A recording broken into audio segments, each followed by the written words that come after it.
Houveram dias onde eu tive fortíssimas crises de ansiedade. Eu não sei se você que está assistindo o vídeo já sofreu com isso. A ansiedade ela é nada mais do que a preocupação com o futuro, né? Nós ficamos sem uma garantia financeira.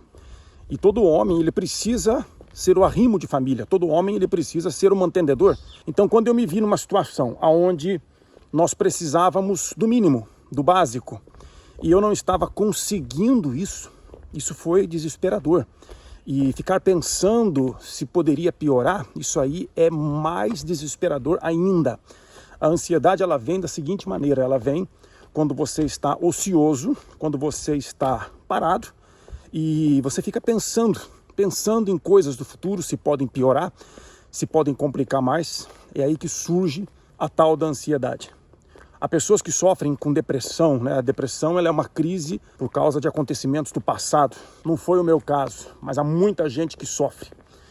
E eu estou trazendo essas situações aqui para dividir com vocês como que eu fui fazendo para driblar essas questões da ansiedade. Eu pratico esporte, eu sempre pratiquei o ciclismo. Nesses últimos anos eu vinha tendo uma dificuldade de ter uma rotina nesse respeito. Então no início do ano eu voltei com essa rotina fixa de 3 dias por semana no ciclismo e 3 dias por semana na academia. E eu também comecei a ter uma rotina de leitura, coisa que eu não tinha. E essas coisas me ajudaram demais, muito mesmo, a driblar, a vencer, a derrotar a ansiedade. Também a prática da oração, a oração diária. A oração ela não deve ser feita no intuito de receber algo apenas. Isso também é válido. Mas a oração ela deve ser feita no sentido de acalmar a tua mente. E isso também é um santo remédio contra a ansiedade. Eu fiz o que eu fiz bem certo, bem determinado. E não me arrependo não. Nós não devemos carregar esse tipo de sentimento. Quando você for tomar uma atitude na sua vida, você deve orar antes. Você deve pedir a Deus antes, que te mostre, que confirme dentro de você. E a partir do momento que você tomar aquela atitude, você deve acreditar de todo o teu coração que aquilo foi o melhor para você, que aquilo foi o que tinha que ser realmente.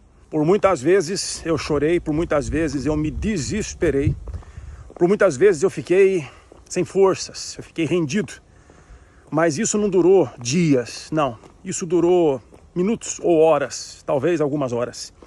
Logo em seguida eu me levantei, eu renovei as minhas forças, eu respirei fundo, olhei para o alto e eu segui em frente. Eu não sei o que você está vivendo, eu não sei o que levou esse vídeo até você, eu não sei qual foi o quesito que o algoritmo levou para chegar esse vídeo até você, mas eu sei que se você está vivendo um caso parecido, uma situação parecida com essa, você deve seguir em frente. Você deve sim levantar a sua cabeça, olhar para cima, respirar fundo e continuar caminhando. É um dia por vez, é um pouco por dia, é assim que nós vamos viver a nossa vida. E na minha humilde opinião, sem a tua conexão com Deus é impossível.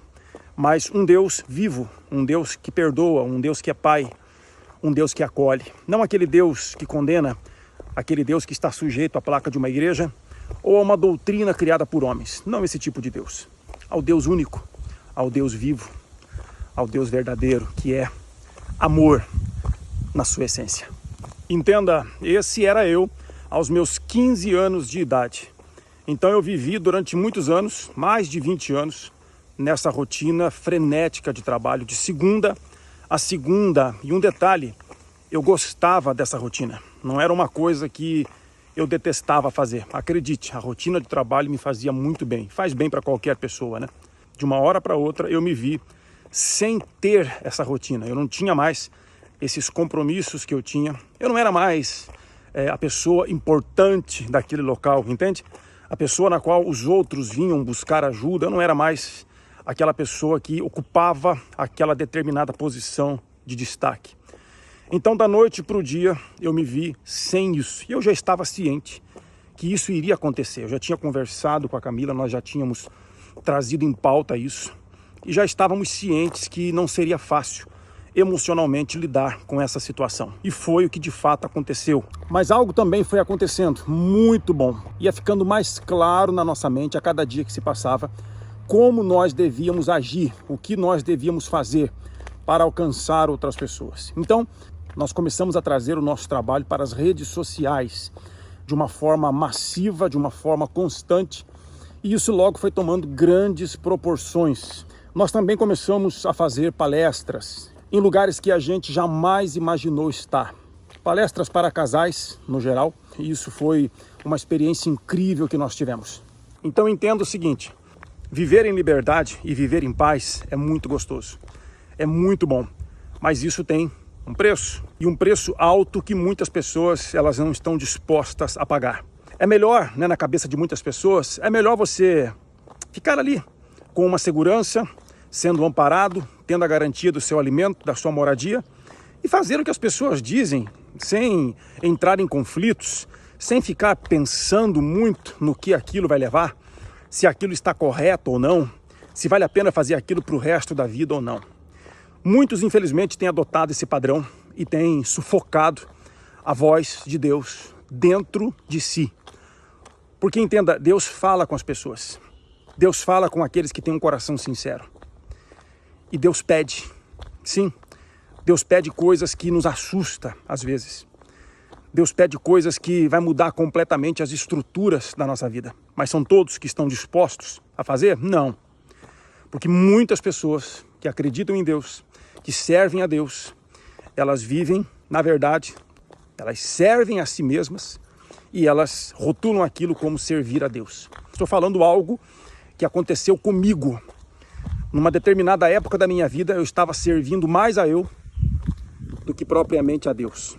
Eu estava servindo mais a propósitos humanos do que propriamente a Deus.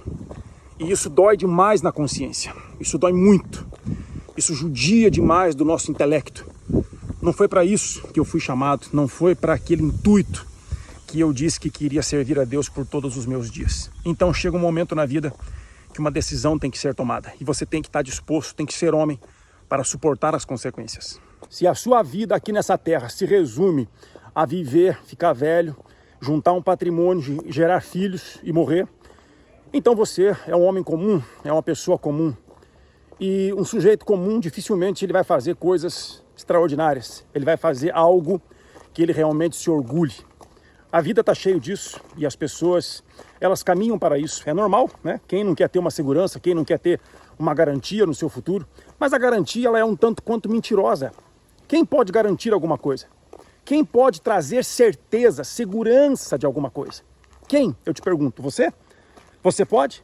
O seu patrão pode?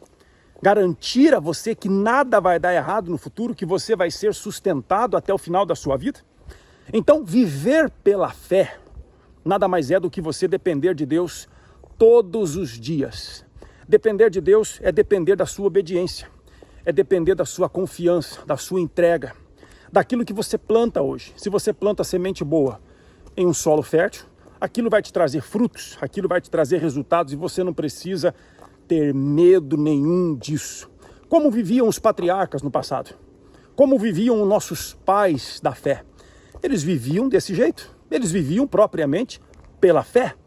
Então eles iam para onde Deus mandava e às vezes eles iam aparentemente para cada enrascada, mas era lá, naqueles lugares onde parecia enrascada, parecia o fim de tudo, era lá que Deus se manifestava e grandes coisas aconteciam. Coisas extraordinárias, pessoas eram alcançadas, sabe? Era ali que reis se convertiam, era ali que o improvável acontecia. Enquanto o povo de Deus ficava no conforto, na mamata, nada acontecia. Deus falava, mas parece que a voz de Deus batia no muro e voltava. Não tem aonde penetrar. A palavra de Deus só penetra num coração que está leve, despreocupado, num coração que está sem temores, sabe? Num coração que está desarraigado de qualquer coisa, de qualquer lugar. É aí que Deus fala e é nesse momento que Deus se manifesta. Então, não tenha medo de obedecer, não tenha medo de ouvir, não tenha medo de ser livre. Deus nos criou para ser livres, não para ficar preso a nada e a ninguém. Onde há o Espírito de Deus, está escrito, a liberdade.